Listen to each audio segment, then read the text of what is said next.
how to replace the batteries on an American Standard conventional thermostat. This method will work on many different models of American Standard thermostats as long as it more or less looks like this.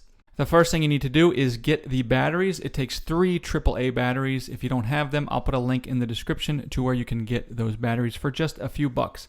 But the first thing we need to do is just pull this thermostat off of the wall, and we're going to do that by just pulling it straight off the wall. It's not clipped in. We're just going to snugly pull it straight off the wall. Once we pull it off the wall and come around back, we will see that on the left side there are the 3 AAA batteries.